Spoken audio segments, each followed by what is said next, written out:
केच्या आजच्या भागामध्ये आपण पाहत आहोत की आता इथे आजी ह्या त्यांच्या खोलीमध्ये असतात आणि तेव्हा समर तिथे आलेला असतो. जेव्हा समर येतो तेव्हा तो म्हणत असतो आजी. मग आता इथे आजी म्हणत असतात हा बोल ना काय झालेलं आहे.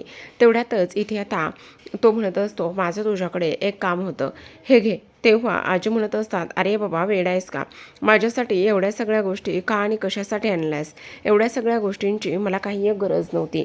तेव्हा तो म्हणत असतो अगं आजी हे सगळं मी तुझ्यासाठी नाही आणलं, मग कोणासाठी आणलं आहेस असे विचारल्याबरोबर तो म्हणत असतो यामध्ये इथे ना मी पैठणी आणली आहे आणि ती स्वानंदी मॅडमला द्यायची आहे.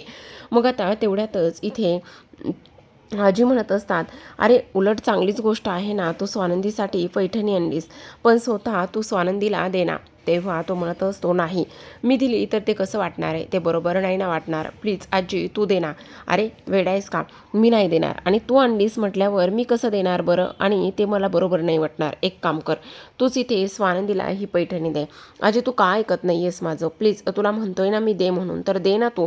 आता आजी म्हणत असतात नाही मला नाही द्यायला जमणार. हे बघ आजी असं करायचं नाही आहे. अरे पण तुझी बायको आहे ना ती, मग तुझी बायको असल्या कारणाने तू इथे पैठणी देणं किती योग्य आहे, आणि तू मला का बरं पैठणी द्यायला सांगतोयस, हे बघ असं करणं बरोबर नाही आहे. तेव्हा आता समोर म्हणत असतो आजी हे बघ असं करू नकोस, कारण इथे तू पैठणी देणं फार जास्त गरजेचं आहे, आणि प्लीज उगाचच हे बघ त्यांनी मला होकारसुद्धा नाही दिला, आणि मी जर त्यांना पैठणी दिली तर ते तसं काही बरोबर वाटणार नाही, त्या उगाचच चुकीचा अर्थ काढतील ना. मग आता आजी म्हणत असतास काय रे, पण मला एक गोष्ट सांग, तू प्रपोज केलं आहेस ना. हो प्रपोज केले, पण त्यांनी कुठे उत्तर दिलेलं आहे, आणखी त्यांनी उत्तर नाही दिलं ना, आणि म्हणून ही साडी त्यांना देणार, आणि मी जर दिले तर उगाचच गैरसमज होईल, आणि म्हणून मला नकोय मी साडी ही त्यांना द्यायला, देना देना प्लीज देना, असं म्हणून त्याने मात्र आजीला इथे चांगल्याच पद्धतीने मनवलेलं असतं. आणि तेव्हा मात्र आजी आता इकडे ती साडी घेऊन इथे स्वानंदीच्या खोलीमध्ये गेलेले असतात. स्वानंदी मात्र इथे आता हातातल्या ब्रॅसलेटकडे पाहून समरने कशा पद्धतीने कसं तिला प्रपोज केलं ते सगळं काही इथे आता ती आठवू लागलेली असते. आणि ह्या सगळ्या गोष्टी आठवत असताना आपण पाहतो इथे आता ती स्वतःच्या मनाशी हसायला लागलेली असते. जेव्हा हसत असते तेव्हा मात्र आजी तिथे येतात, आणि आजी आल्याबरोबर स्वानंदीला म्हणत असतात काय गं, आता त्या ब्रेसलेटकडे बघूनच इथे हे सगळं काही करणार आहेस का. तेव्हा स्वानंदी मात्र म्हणत असते नाही नाही तसं काही नाही, तसं काही नाही कसं बाई, आणि इथे कसं झालंय, आणि चेहरा बघ कसा तेज आले, गुलाबी लाली आली सगळी चेहऱ्यावरती, मला वाटते पिंट्याने चांगलंच प्रपोज केले वाटतं तुला, असं त्या बोलत असतात. आणि तेव्हा स्वानंदी म्हणत असते म्हणजे तुम्हाला कोणी सांगितलं. तेव्हा आजी म्हणत असतात माझ्या खबरी इथे कुठंपर्यंत पण पोहोचलेल्या आहे, सगळीकडे आहेत माझी खबरी, असं म्हटल्याबरोबर ती म्हणत असते हां तुम्हाला ना निकिता ताईंनी सांगितलेलं असावं काय. मग ए बाई माझ्या लेकराला ना जास्त काही ताणू नकोस बरं का, लवकरात लवकर जे काही आहे ना ते पटापट त्याला सांगून टाक बरं का, उगाचच त्याला इथे जास्त ताणू नकोस बरं का, असं आजी म्हणत असतात. तेव्हा स्वानंदी म्हणत असते नाही मी जास्त ताणणार वगैरे काहीच नाही, तेच तर तुला सांगायला लागलेले आहे, अजिबात इथे ताणू नको, तो कसा आहे ना खूप जास्त हळवा आहे, आणि हे बघ मी तुझ्यासाठी काय घेऊन आली आहे, असं म्हटल्याबरोबर आता इथे स्वानंदी म्हणत असते काय घेऊन आलेला आहात.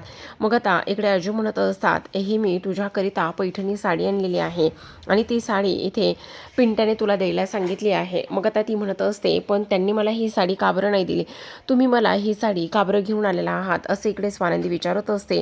आणि तेव्हा मात्र इथे आजी म्हणत असतात कारण त्याने तुझ्याकडे दिलेली आहे म्हटल्यावर मी ही साडी तुझ्याकडेच घेऊन येणार ना, आणि ते तुला माहिती आहे ना तो कसा इमोशनल आहे वगैरे वगैरे, आणि त्याला ह्या सगळ्या गोष्टी करायला नाही जमत आहे, आणि म्हणून कदाचित त्याने ही साडी माझ्याकडे दिलेली असावी, असं सुद्धा आता इकडे त्या बोलत असतात.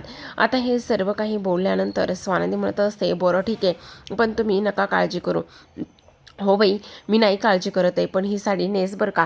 दुसरीकडे आपण पाहतो आता इथे मात्र मल्लिका फारच जास्त चिडलेली असते, आणि चिडल्यानंतर मल्लिका आता इकडे म्हणत असते हे सगळं काय आहे ना तेच मला काही कळत नाही, काय चाललंय ना त्या गोष्टीसुद्धा मला इथे कळत नाही, असं सुद्धा आता इकडे ती बोलत असते. आणि तेवढ्यातच आता आपण पाहतो हे सगळं काही सुरू असताना मल्लिकाला मात्र अजूनच चिडचिड आणि राग हे सगळं काही एकत्र होत असतं. मल्लिका म्हणत असते ह्या समरने इथे स्वानंदीला प्रपोज केला आहे.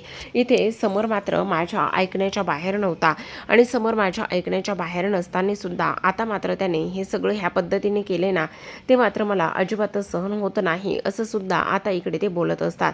आणि हे सर्व काही बोलल्यानंतर तिथे अंशुमन आलेला असतो. अंशुमन मात्र मल्लिकाला जवळपास 2 लाख रुपये एवढी कॅश तो मागत असतो आणि 2 लाख रुपये एवढी कॅश मागितल्यानंतर आता मात्र तिला प्रचंड राग येत असतो आणि ती म्हणत असते, डोक्यावर पडलायस का, असं कसं मागू शकतोस आणि काय चाललंय काय तुझं. तेव्हा तो म्हणत असतो, असं काय करतोस, हे बघ मला लावायची आहे कॅश, प्लीज तू दे ना. असं म्हटल्याबरोबर लगेचच आता मल्लिका चिडते आणि म्हणत असते, वेड आहेस का, हे बघ माझ्याकडे 1 रुपया सुद्धा कॅश नाहीये. मग आता तो म्हणत असतो, अगं तुझ्याकडे दागिने वगैरे नक्कीच काहीतरी असेल ना, त्यातलं काही दिलंस तरी सुद्धा मला चालेल असं सुद्धा तो इथे बोलत असतो. तेव्हा मात्र इथे आता मल्लिका फारच जास्त चिडलेली असते आणि ती म्हणत असते, आता मल्लिका मात्र इथे चिडचिड करू लागते आणि ती म्हणत असते, तिकडे तो समर इथे स्वानंदीच्या प्रेमात पडला आहे आणि तू इथे काय करतोयस, तुझ्या तरी लक्षात येते का. तेव्हा तो म्हणत असतो, हे सगळं काही काय आहे. असं बोलल्याबरोबर आता मात्र त्याला पुन्हा आणखी टेन्शन यायला लागतं. आणि तेव्हा दुसऱ्या बाजूला आपण पाहतो, आता इकडे स्वानंदी मात्र फारच छान अशी तयार होऊ लागलेली असते आणि तिने इथे दिलेली जी काही समरने साडी आहे आणि ती साडीसुद्धा आता इकडे नेसलेली असते. समर मात्र स्वानंदीकडे पाहतच असतो. त्याला हे सगळं काही पाहिल्यानंतर फार जास्त आनंद इथे होत असतो आणि तो स्वानंदीकडे फक्त आणि फक्त पाहतच असतो. स्वानंदी म्हणत असते, राजवाडे काय झालेलं आहे, मी ठीक दिसत आहे ना.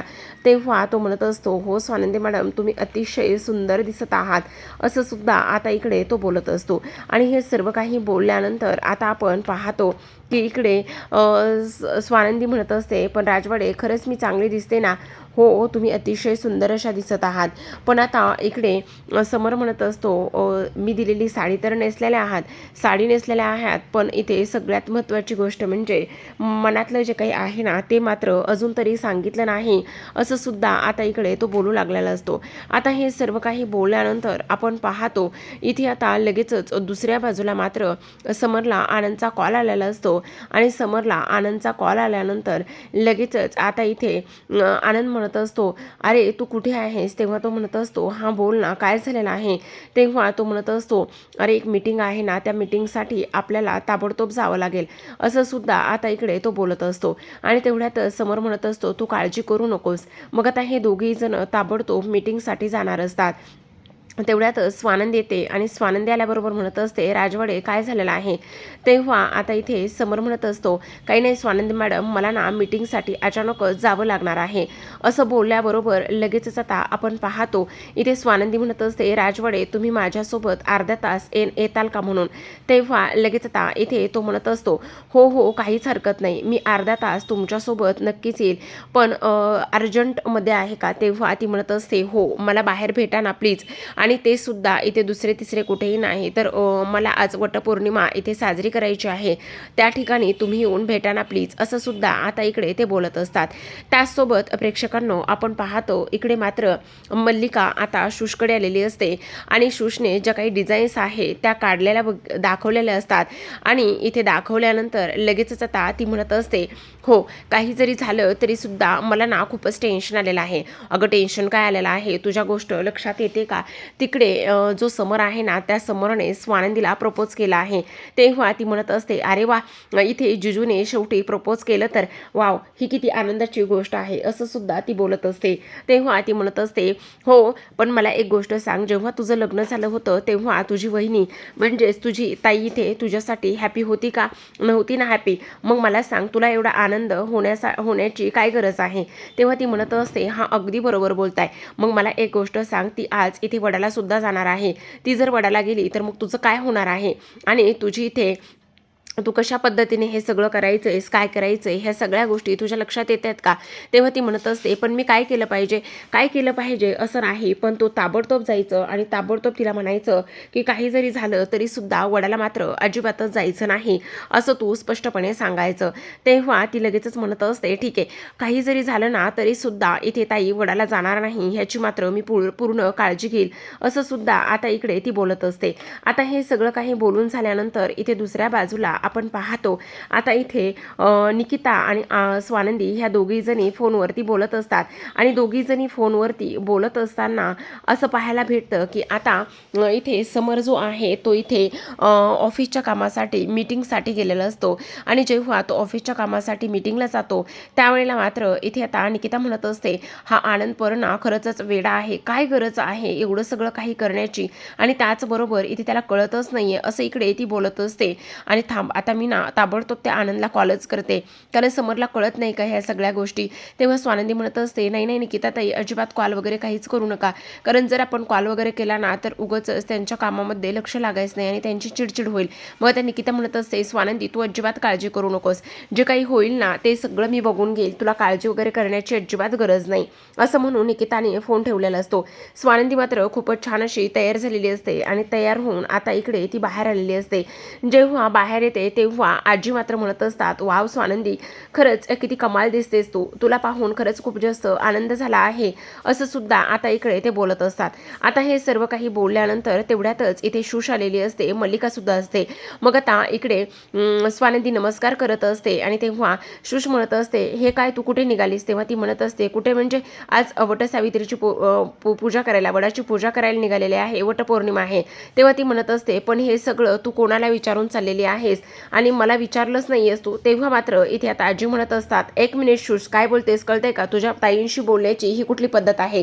आणि वडाच्या पूजेला जाण्यासाठी तिने तुला विचारायची काही गरज नाही, समजलं? आणि तेव्हा मात्र शुश म्हणत असते, पण मी ह्या घरची मालकीण आहे ना, मग आता सगळं काही मलाच विचारायला पाहिजे ना. जर मला काही हवं असेल, इथे नोकरांना काही काम सांगायचं असेल तर ते कोण सांगणार?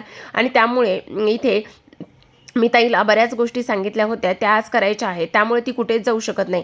मग आता स्वानंदी म्हणत असते, एक मिनटं, नोकर माझ्या ऐकत नाहीयेत, मी काय येताना माझ्या घरून नोकर घेऊन आले नाहीये, त्यांना जर व्यवस्थित समजून सांगितलं तर ते नोकर सुद्धा तुझं ऐकतील, समजलं का तुला? आणि आणखीन एक गोष्ट मल्लिका तिला म्हणत असते की तिला सपोर्ट करायला हवा, ती लहान आहे ना. स्वानंदी म्हणत असते, तुमच्यापेक्षा सगळ्यात जास्त एक मोठी बहीण म्हणून धाकट्या बहिणीला माझा सगळ्यात जास्त सपोर्ट असणार आहे, पण ती जर माझ्यावर अरेरावी करणार असेल तर ते मी खपून सुद्धा घेणार नाही शूज, समजलं? तर पाहत राहा विन दोघातलीही तुटेना.